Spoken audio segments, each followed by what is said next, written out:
Bismillahirrahmanirrahim. Assalamualaikum warahmatullahi taala wabarakatuh.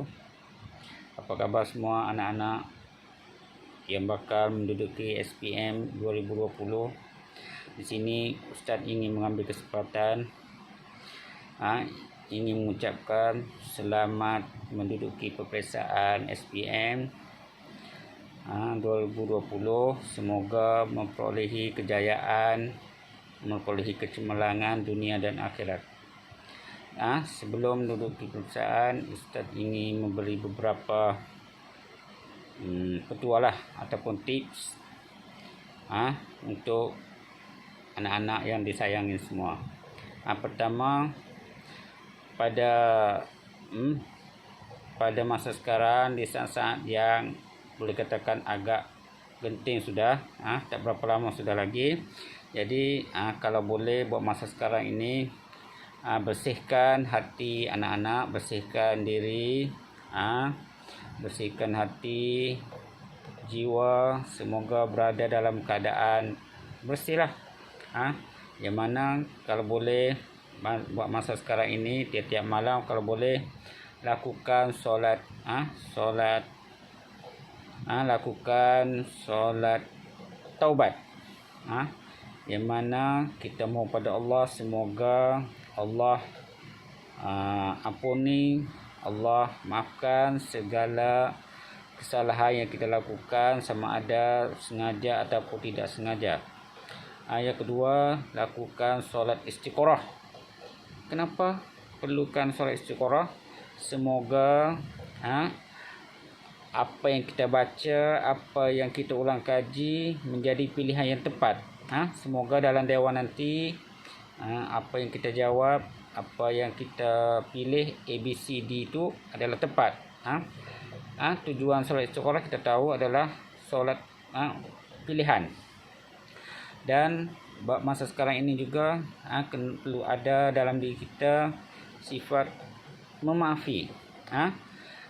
Kita maafkan segala kesalahan, segala perbuatan, segala apa yang kita terdendam, kita maafkan orang. Siapa? Ibu bapa, guru-guru, rakan-rakan, kita maafkan dan kita doakan mereka. Semoga apa yang kita laksanakan ini Allah balas balik pada kita. Yang seterusnya, tips pada hari peperiksaan. Yang mana pada hari peperiksaan kalau boleh bangun awal-awal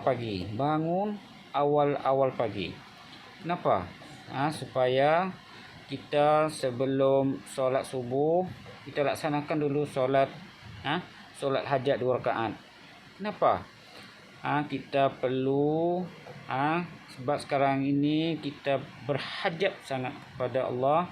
Semoga Allah memberi kita kecemerlangan, memberi kita hidayah supaya kita dapat menjawab exam SPM dengan cemerlang, dapat menjawab dengan betul.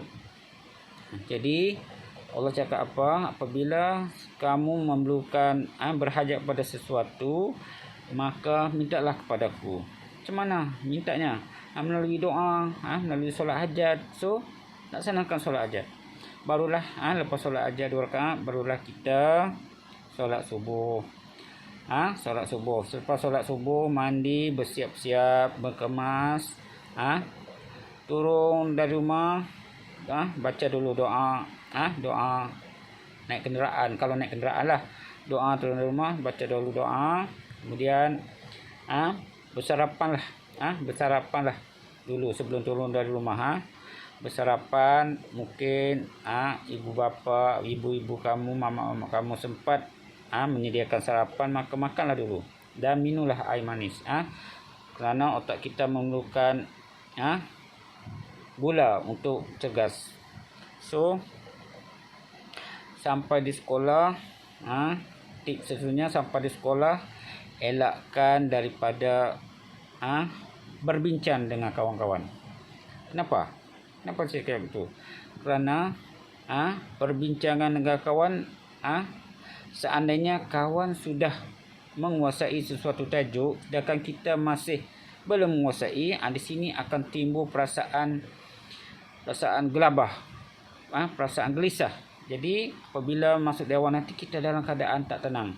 Kalau boleh elakkan perbincangan dengan kawan-kawan sebelum masuk dewan. Dan sebelum masuk dewan pula, banyakkanlah berselawat, banyakkanlah mengingati Allah. Semoga jiwa kita ni akan tenang.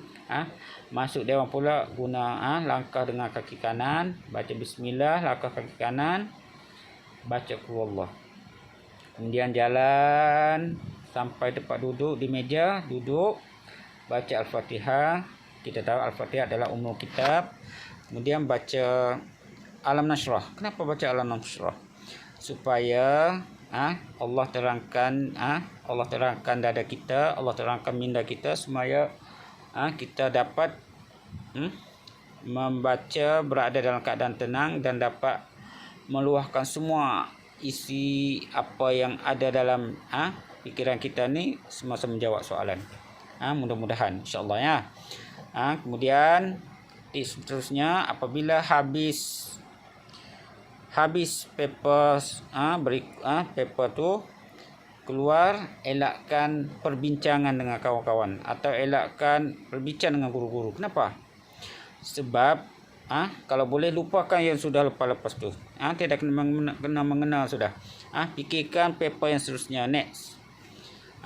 Jadi Ustaz harap beberapa tips yang Ustaz bagi ini kalau boleh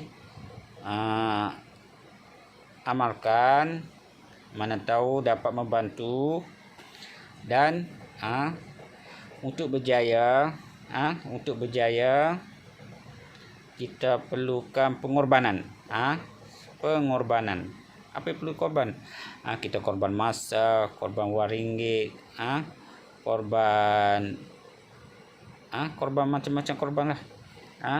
Jadi di sini untuk berjaya perlu ulang kaji, perlu baca, perlu ulang kaji, banyakkan berdoa, minta solat hajat, berdoa, minta kepada Allah beri kecemerlangan, barulah kita berserah pada Allah, tawakal. InsyaAllah Ustaz harap anak-anak semua peroleh kejayaan dunia dan akhirat, peroleh kecemerlangan, tercapai cita-cita untuk semoga apa yang dicita-cita diperolehi. Dan ingat apa sumbangan anda kepada sekolah, jangan fikir apa sumbangan sekolah kepada anda. Itu satu saja saya nak minta, Ustaz nak minta, berilah sesuatu pada Ustaz. Ustaz tak minta wang ringgit. Yang Ustaz harap berilah sesuatu. Sesuatu. Boleh? InsyaAllah.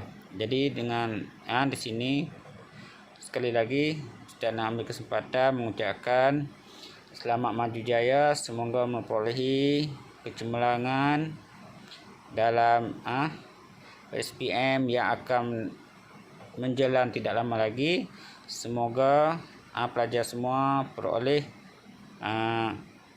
kejayaan yang cemerlang dan tercapai angan-angan dan cita-cita yang dah jati. Boleh? Jadi akhirul kalam Ustaz ucapkan semoga maju jaya, berjaya dunia dan akhirat. Jadi dengan ini Ustaz undur diri. Wabillahi taufiq wal hidayah. Assalamualaikum warahmatullahi taala wabarakatuh. Sekian. Good luck.